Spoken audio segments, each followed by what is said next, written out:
খুলেন বাইজিদ বোস্তামির কিতাব, পড়েন, ওটা মোতালা করেন। ওটা রাত্র পার হয়ে যাবে যেদিন বাইজিদ বোস্তামি 5 লক্ষ খ্রিস্টান পাদ্রী যার হাতে মুসলমান হয়েছিল, 5 লক্ষ এক বৈঠকে। স্বপ্নে দেখা হয়েছিল, সমস্ত পাদ্রীদের মিলন মেলা ছিল। স্বপ্নে আল্লাহ দেখাইছিলেন যে বাইজিদ আজকে এদের পোশাক পরা ভিতরে ঢুকা যা, আমি কিছু করতে চাইতেছি। একবার, দুইবার, 3বার স্বপ্নে দেখছেন। তারপরে ভাবছেন যে ওই পোশাক পরবো তো পরবো কি করে। তা আল্লাহ বলছে বাইজিদ পরানে হেফাজত করব তো আমিই করব, যা পর। ওদের পোশাক পরা ভিতরে ঢুকা গেছে। সবচেয়ে বড় পাদ্রী যখন স্টেজে বসছে তো তার চৌকি, তার চেয়ার হেলতে শুরু করছে, মুখ বন্ধ হয়ে গেছে।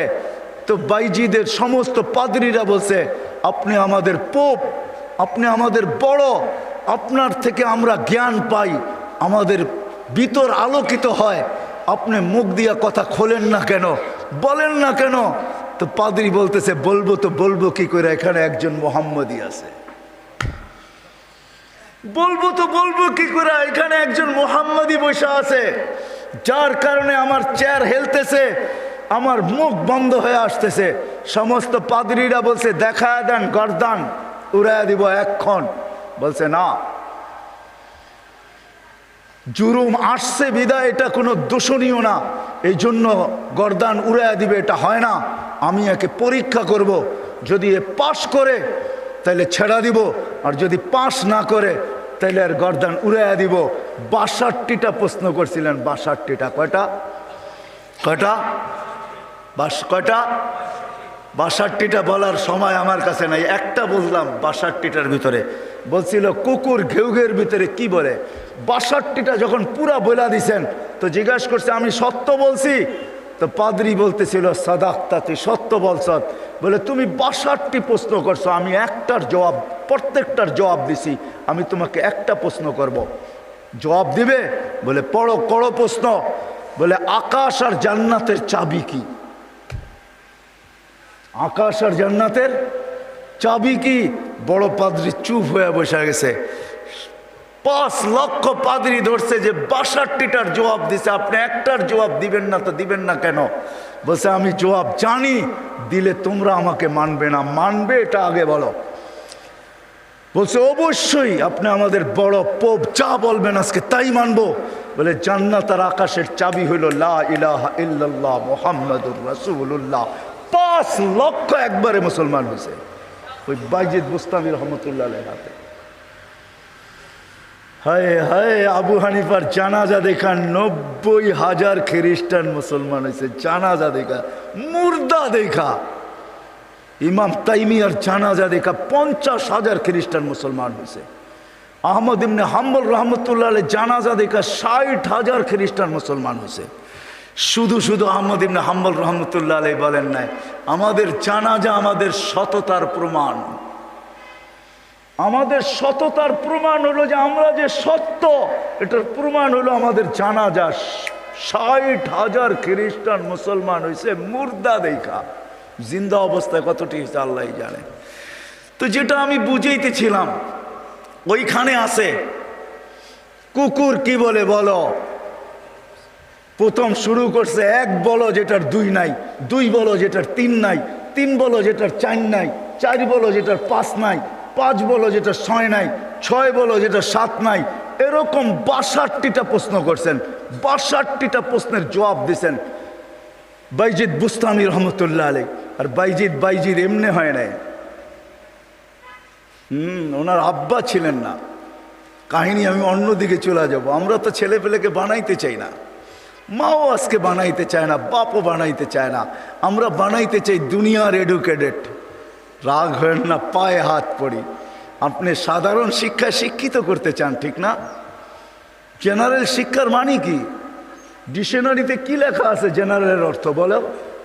যারা কলেজে পড়ছেন, স্কুলে পড়ছেন, বলেন জেনারেলের অর্থ কি? সাধারণ। সাধারণ কোনোদিন গৌরবের বিষয় হয় না। সাহাবাদের কাছে অসাধারণ ছিল, এই জন্যই তো ম্যাককে অনুগত্য করতে পারতেন। এই জন্যই সমুদ্রের উপর দিয়ে ঘোড়া দৌড়াইতে পারতেন। এই জন্যই তার বিহীন, প্রযুক্তিবিহীন 3000 কিলোমিটার দূরে কথা বলতে পারতেন, পাহাড় দেখাইতে পারতেন। সারিয়াতাল জাবাল, অসাধারণ বিদ্যা, এরা বিদ্বান ছিল। আমরা তো সাধারণ বিদ্যায় বিদ্বান হই, গৌরবের আর শেষ থাকে না। আমরা এডুকেটেড, আমরা জেনারেল শিক্ষায় শিক্ষিত। রাগ হয়ে যাবেন? একটা উদাহরণ দিই। আমাদের অবস্থা এরকম, এক ব্যক্তি জাপান থেকে গাড়ি কিনে আনছে, তো গাড়ির 3 দিকে জাপানি ভাষায় বড় বড় অক্ষরে লেখা। তো সে মনে করছে অনেক কিছু ভালো কথা লেখা হবে, বিদায় এটা কেনার পরে আর মোছে নাই, না মুছেই চালাইতেছে, লেখাটা আর মোছে নাই। একটা ক্রেডিটও তো আছে, ঠিক না? সামনের গ্লাসে তো লেখা যায় না, 3 দিকে লেখা, এটা চালাইতেছে। তো কোনো জাপানিজ আসছে বাংলাদেশে, তো ও আরেক গাড়ি দিয়া যাইতেছে, তো দেখতেছে ওই লেখা গাড়িটা সামনে দিয়া যাইতেছে, 3 দিকেই লেখা। তো মুস্কি মুস্কি হাসতেছে। তর্জমান জিজ্ঞাসা করতেছে, তুই হাসিস কেন? কই সামনের গাড়িটা দেখে হাসি। কয় কেন, কি এটার ভিতরে? কয় যে 3 দিকেই তো লেখা, ও মোছে নাই কেন এটা? কয় তা তো বলতে পারবো না, ও এটাকে ক্রেডিট মনে করছে, জাপান থেকে লেখা আসছে, এত সুন্দর লেখা, এটা মুছার আর কি দরকার, আমি চালাই না, আমার মতো লেখাওয়ালা গাড়ি তো বাংলাদেশে একটাও নাই, ঠিক না? একটা বাবতও আছে, ঠিক না? পৃথকত্ব তো আছে আমার একটা। তো বলে যে এইটা দেখে হাসতেছি কেন জানিস? এই গাড়ির ভিতরে লেখা আছে তরকারি বেচার গাড়ি। কি লেখা আছে? পিছনেও লেখা তরকারি বেচার গাড়ি, ডাইনেও লেখা তরকারি বেচার গাড়ি, বামেও লেখা তরকারি বেচার গাড়ি। খালি সামনের গ্লাসে লিখতে পারে না, তাইলে লুকিং নষ্ট হয়ে যাবে, কেমনে দেখবে আর কেমনে চালাবে। আমরা আজকে সাধারণ শিক্ষায় শিক্ষিত হয়ে আমরাও গৌরব করতেছি, আমরা বড় এডুকেটেড। সাহাবা অসাধারণ শিক্ষায় শিক্ষিত ছিল। এটা আমার বোঝানোর ইচ্ছা না। বাইজিদ বুস্তামি রহমতুল্লাহ আলাইহ মার কোরবানির কারণে উনি বাইজিদ হয়েছেন, ওই কাহিনীর দিকে নিয়ে যেতে চাই না আপনাদেরকে। আমার হাতেও সময় নাই যে আমি ওই দিকে নিয়ে যাব। উনি ছোট বয়সে বাপ মারা গেছে, মা পরের বাড়িতে কাজ করতেন। 2 দিন পরে ভাবছেন, আমি যদি এইভাবে ছেলেটাকে কোথাও না দিতে পারি তাইলে আমার ছেলেটা হারায়া যাবে। আমি তো মা পরের বাড়িতে কাজ করি। খুঁজতে খুঁজতে এক আল্লাহওয়ালার সন্ধান পাইছেন। মানুষ বলছে ওই আলেম ওইখানে আছে, আল্লাহওয়ালা ও আলেমও যদি তোমার ছেলেটাকে নেয় বা তুমি যদি দিয়ে আসতে পারো তাইলে হয়তো তোমার ছেলে মানুষ হয়ে বাহির হবে। যা হাতে পায়ে ধরছেন, আমি বিধবা, আমার কোনো সন্তান নাই, স্বামী নাই, আমি পরের বাড়িতে কাজ করি, আমি চাই আমার ছেলেটা মানুষ হোক, আল্লাহওয়ালা হোক, দিনদার হোক, আল্লাহর এলেমওয়ালা হোক, আপনাদের মতো আলেম হোক, আপনি দয়া করে আমার ছেলেটাকে রাখেন। শাইখ রাজি হয়েছে, মা শর্ত দিছে, আপনি আমার ছেলেকে ওই দিন পর্যন্ত বাড়ি পাঠাইতে পারবেন না যতদিন পর্যন্ত আপনার মতো না বানায় দেন। শাইখ অঙ্গীকারবদ্ধ হয়েছেন যে আমি পাঠাবো না যতদিন পর্যন্ত আমার মতো বড় না বানায় দেই। 2-4 দিন পরে মাস গেছে, 2-4 মাস পরে বাইজিদ কাঁদতে শুরু করছে যে সবার বাবা আসে, মা আসে, আমার মা তো পরের বাড়িতে কাজ করে, আমার মা তো আসে না। ও শাইখ আমাকে একটু মাকে দেখতে দেন না। তো শাইখ বলছে, তোমার মার সাথে আমি ওয়াদাবদ্ধ, আমার মতো না বানানো ব্যতীত তোমাকে পাঠাবো না। বলছে না, আমি মাকে দেখতেই চাই। ছোট কচি বাচ্চা, শাইখ তার দিল ভাঙতে চান নাই। একদিকে ছুটি না দিলে বাচ্চার দিল ভাঙা যায়, যেটা মেড ইন আল্লাহ, আরেকদিকে ছুটি দিলে মার অঙ্গীকার ভাঙা যায়। শাইখ তখন বলছেন, বেটা ছুটি দিতে পারি, এতগুলো সবক যদি তুই আজকে আমাকে শুনাইতে পারিস, কোরআনের এতটুকু যদি মুখস্থ শুনাইতে পারিস। বাইজিদ বুস্তামি কোরআন নিছেন, হাত উঠায়া দিছেন, মালিক মাকেই তো দেখতে যাব, কোরআন তো দিলের ভেতরে তুই জমায়া দিবি, তুই না দিলে তো আমি মুখস্থ করতে পারবো না।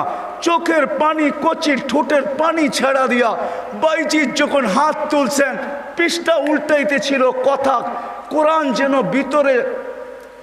ভিতরে যেরকম আমরা আমাদের মোবাইলের ভিতরে নেই, ব্লুটুথের মাধ্যমে, শেয়ার হিটের মাধ্যমে, হোয়াটসঅ্যাপের মাধ্যমে সে পৃষ্ঠা উল্টাইতে ছিল, কোরআন তার ভিতরে গাঁথতে ছিল।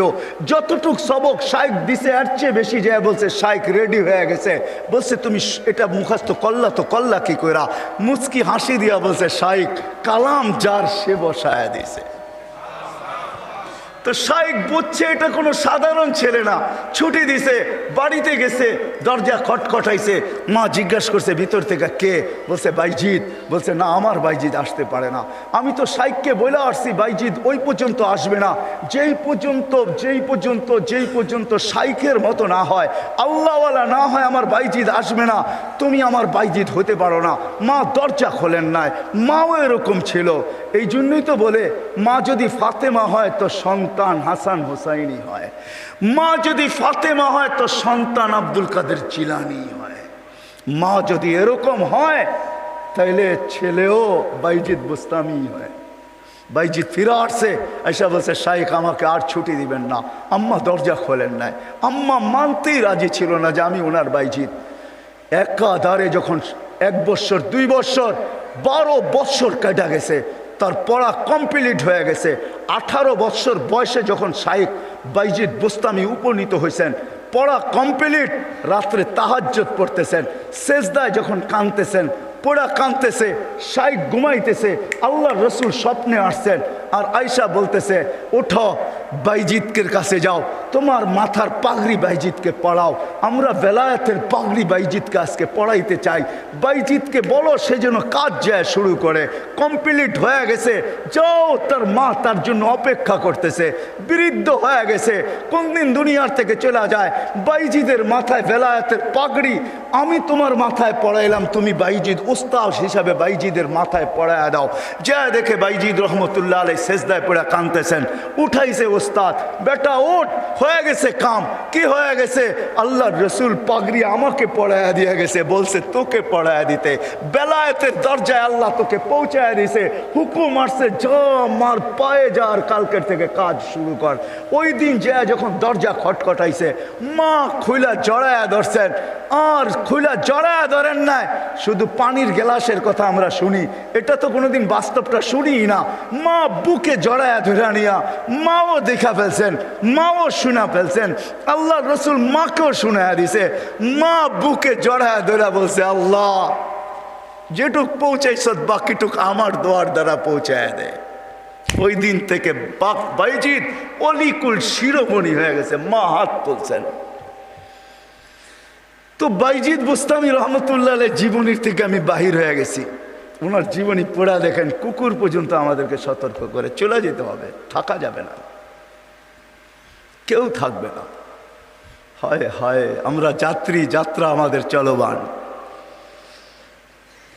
আজকে আসি কালকে থাকবো না, কিন্তু নিজেকে প্রস্তুত করে নিয়ে যেতে হবে, গুছায় নিয়ে যেতে হবে, বানায় নিয়ে যেতে হবে। যুবক তুমিও তোমাকে বানায় নিয়ে যাও।